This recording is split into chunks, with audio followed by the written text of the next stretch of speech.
Meu nome é Carla, eu sou psicóloga, psicanalista. Eu também tenho uma empresa, uma MEI, eu sou microempreendedora individual, com venda de artigos esportivos para polidense. Eu tô aqui para falar um pouquinho da minha experiência de vida. Eu luto já há algum tempo contra a violência que existe em relação à mulher. E eu luto porque em 2007 eu vivi uma experiência em que eu sofri uma tentativa de homicídio. E aí eu me surpreendi, porque naquela época diziam que as mulheres não queriam fazer denúncias, né, que elas tinham medo, e não foi o caso. Eu denunciei, né, na época o caso tomou uma proporção de mídia nacional. Hoje eu vejo assim, que em relação à luta, né, que as mulheres denunciam muito mais quase 10 anos depois. No entanto, eu fico pensando assim, me pergunto se efetivamente, né, mulheres têm lugares de poder para poder ter alguma resolução efetiva para a violência. E o que eu fico pensando é que, principalmente, né, na minha história, que demorou muitos anos para que houvesse esse julgamento, né? Então o caso foi a um tribunal de júri e quase 10 anos depois é que foi haver o julgamento, né? Então assim, nesse processo teve um percurso, né, muito problemático, digamos assim, porque a justiça que tarda, né, como dizia já o Rui Barbosa, ela é uma injustiça institucionalizada. Então, enquanto a vítima, né, de alguma agressão ou de realmente uma tentativa de homicídio aguarda um julgamento, ela corre riscos de segurança, de continuar sendo perseguida, de continuar sendo ameaçada, né? Então, imagina-se se ela pode demorar tanto tempo assim, né, para esperar uma justiça. E o que eu vejo é que mesmo lutando, né, utilizando da exposição, inclusive, de imagem, que isso traz também prejuízos, claro, mas ao mesmo tempo trouxe segurança, né, porque à medida que as pessoas souberam mais, elas foram de alguma forma dentro do saber protegendo, dizendo, né, se preocupando. Mas efetivamente, por exemplo, para a resolução, né, no tribunal, depois de tantos anos, né, o réu foi absolvido, né, o crime prescreve, então tem todas essas questões. Então é muito complicado. Eu vejo que a mulher ela precisa encontrar lugares de poder, né? Ela tem que estar mais nas promotorias, ela tem que estar mais nos locais como delegadas, elas têm que estar mais enquanto vereadoras, deputadas, né? Juízas. Hoje a mulher ela tem voz nos movimentos feministas, né? No entanto, enquanto ela não tiver lugar de poder, de representatividade para efetivamente modificar a situação, né?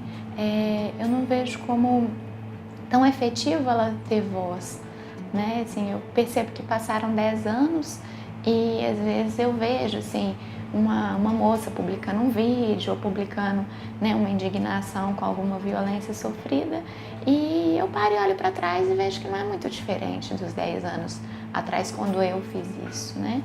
Então, eu fico pensando assim, no resultado, no que se ela vai realmente ter uma assertividade naquilo que ela procura, que na verdade é a justiça, que na verdade que termine, né, o fim da violência contra a mulher. E aí pensando primeiramente assim na minha resolução pessoal, né, do crime que eu sofri, como 10 anos depois praticamente eu precisava de novo estar de encontro com o réu, né, ir a um júri, falar dessa história toda de novo, ser, né, interrogada, depor. E aí eu pensei primeiramente na minha defesa, né, o quanto que eu estaria segura, né, remexendo em algo tantos anos depois, o quanto algo poderia me acontecer, né? E aí assim, esse júri ele foi remarcado várias vezes, então durante pelo menos 5 vezes eu tive que vivenciar, né, essa situação de, e aí, agora eu vou remexer. E aí, muito próximo da data de acontecer, ele era adiado, né, por anos novamente. Então, algumas vezes em que ele foi marcado, o réu estava solto, e há um ano e meio atrás, um pouco menos de um ano e meio, o réu foi preso por outro crime que cometeu, furto qualificado a joalherias, e aí, assim, eu comecei a se sentir um pouco mais segura, né, dentro, poder remexer numa história, mas que esse réu estaria preso, mas ao mesmo tempo, agora próximo do julgamento, eu senti que eu poderia estar insegura ainda, porque o réu, apesar de ter sido condenado por esse outro crime há 6 anos, né, a gente sabe que ele vai cumprir recluso, provavelmente 2 no máximo. Então, já foi mais de um, então logo mais, né, muito próximo do que foi o tribunal, ele estaria solto. Então, o que seria para mim, né, vivenciar talvez novamente uma insegurança, né, diante de uma história assim, de que poderia ter alguma retaliação, poderia ter, né, algum envolvimento que me trouxesse insegurança novamente. Eu conheci um grupo, esse grupo que eu conheci chama-se Alma de Guerreira, e foi através da rede social, inclusive, que esse grupo divulgou, na época do caso em que uma adolescente foi estuprada por vários homens, e esse grupo divulgou um projeto de defesa pessoal feminina com aulão gratuito. E aí eu me inscrevi, eram pouquíssimas vagas, eram 100 vagas, e em 2 dias tinham quase 3.000 mulheres confirmadas, assim. Então foi uma loucura para quem estava lá tentando organizar, e aí não tinha nem vaga para mim, de tanto que foi cotado. Eu mandei um inbox, conversei com a pessoa da organização e falou: não, vou te incluir aqui numa turma que a gente vai fazer extra. E aí eu achei o projeto maravilhoso, assim, apesar de que são poucas aulas, né? Quando a gente vai pensar assim, no momento que você precisa se defender, no momento que acontece algo, você precisa estar muito bem treinado para que o seu instinto seja, né, de agir com precisão, digamos assim, de se defender com precisão. Então, além dessas aulas, eu me inscrevi no curso de defesa pessoal e fui participando. E depois, assim, eu fui perceber que, mesmo dentro desses espaços, né, é preciso ter alguma forma de lidar diferente com o poder. Algumas das meninas começaram a questionar, assim, se o grupo realmente poderia ajudar as mulheres, se existia machismo no grupo, e aí entraram as questões feministas. E a partir disso eu entrei em contato com mulheres dentro da psicologia, que já tem um grupo, né, e pedi que elas dessem de alguma forma uma roda de conversa, dessem um reforço, alguma teorização para aquilo que a gente estava vivenciando de angústia, de luta ao mesmo tempo. E, bom, aí surgiu um projeto de reunir mulheres, né, de conversar sobre a necessidade das mulheres terem espaços de poder, não só delas terem voz, de questionar, de ler sobre feminismo, de discutir, mas delas saírem um pouco desse taxativo que está hoje, de que a mulher está reclamando, de que a mulher está fazendo alvoroço, de que a mulher está com mimimi, que é o que eles dizem, né? Mas para lutas efetivas de poder, de modificar políticas, de ter movimentos que tragam para a mulher uma segurança maior, para que ela tenha aí um espaço de igualdade, um espaço de paz, principalmente, né? Então, o que me levou a empreender, né? Eu acho que desde muito nova eu fui encontrando onde existia algum espaço, seja no colégio, comprar salgados. Se eu fosse a primeira da fila, eu comprava os melhores salgados, ou alguém me pedia para comprar e falava que eu pudesse ficar com troco. Então, assim, a partir disso eu fui começando a juntar moedinha. Eu tinha uma caixa de sapato onde eu ia juntando moedinha, né? E a partir de então, depois eu fui começando a perceber que eu poderia vender coisas. Então, desde criança eu vendia, aos 10 anos eu vendia lingerie para as empregadas das minhas amigas na casa delas, eu vendia brigadeiro, fazia de madrugada, acordava mais cedo na escola, enrolava os brigadeiros e levava. Lembro que antes de finalizar o recreio, assim, né, que o recreio era por volta das 9h30, 10 horas, e assim, eu chegava antes das 9h30, 10 horas, todos os meus bombons estavam reservados já tinha as pessoas que compravam para pegar, né, no horário, então, do recreio. Então, eu lembro que, assim, ao longo da minha vida, eu sempre fui empreendendo em coisinhas pequenas, e acho que isso faz parte da minha história quando eu tenho dentro de uma faculdade, né, de psicologia, eu resolvo ter um consultório particular, enquanto a maior parte das pessoas estavam buscando empregos CLT, né, dentro de RH, eu disse, não, eu quero trabalhar com clínica e sem dinheiro, o que for, vou começar. Né? E aí eu lembro que eu comecei a sublocar sala de outras pessoas, porque primeiro eu pensei que montaria meu consultório, mas eu falei, eu vou ter pouco lucro se eu fizer isso, eu vou ter muito gasto e aí, né? Quando é que eu vou poder crescer mais? Então eu falei, não, eu quero ter mais lucro, então eu vou pagar a hora quando eu tiver paciente, para eu não ter perda. Né? E aí eu fui, a partir disso, tendo uma quantidade de pacientes, montei meu próprio consultório, hoje eu tenho, e dentro desse empreendimento, né, eu utilizo um pouco minha história de vida, porque eu transformei, meu desejo inicial era trabalhar com psicologia jurídica, então até a metade do curso, tudo que eu fazia na área era voltado a isso, e aí após sofrer o crime eu disse, não quero trabalhar com nada referente a preso, nada referente a crime, e fui trabalhar com a clínica.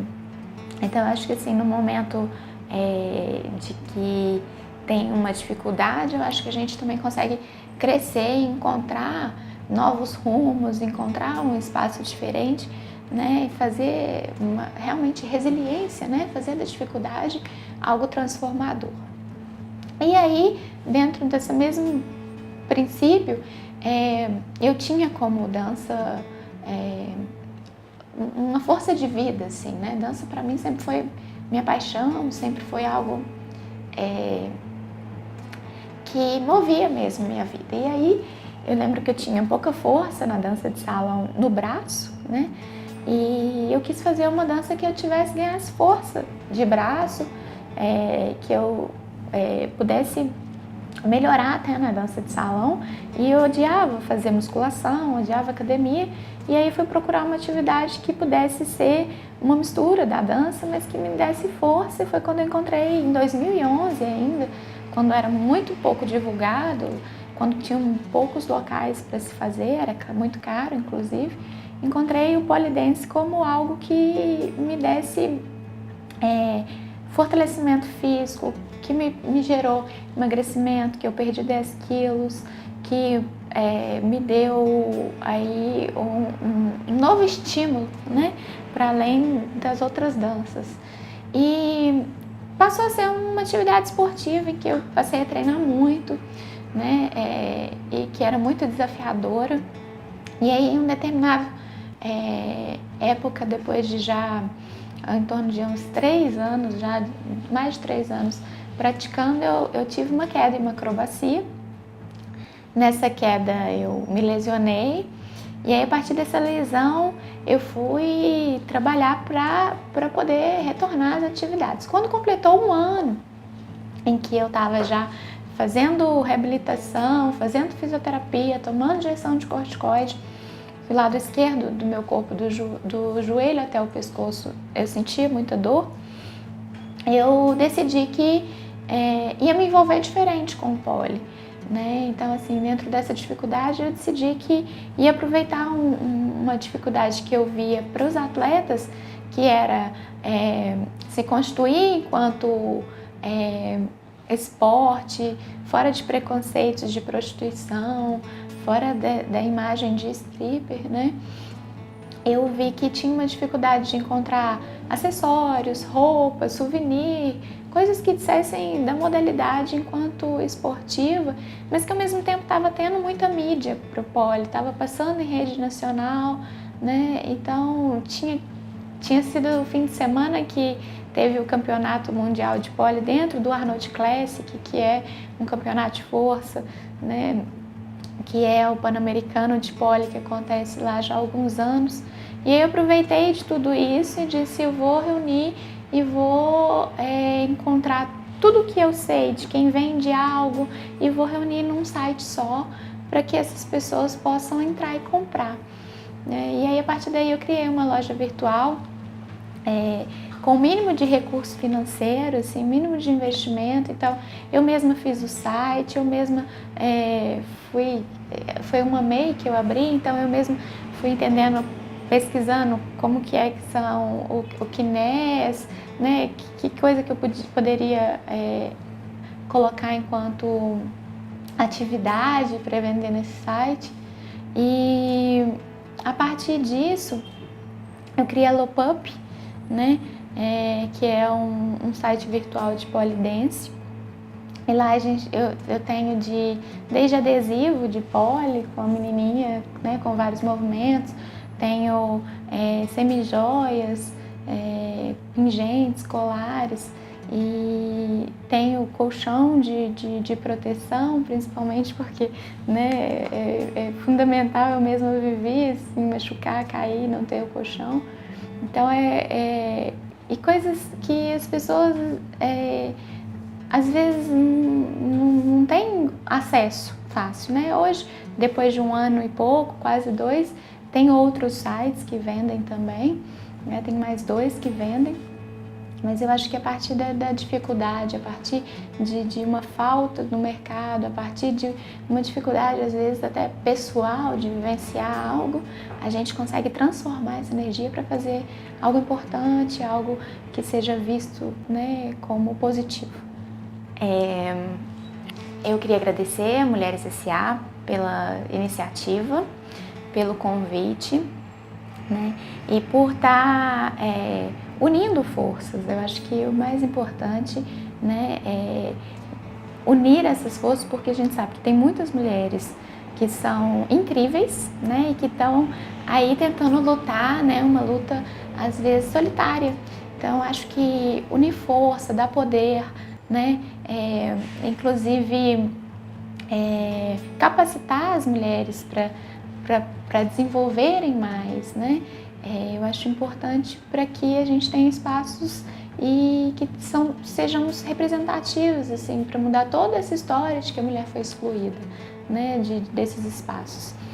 E uma frase que eu acho que pode inspirar as mulheres, é uma frase que eu levo comigo, assim, né, às vezes até na profissão enquanto psicóloga, mas também enquanto lutas de vida, assim. Não importa exatamente o que acontece com você, né, o que fizeram com você, mas importa o que você faz disso, né?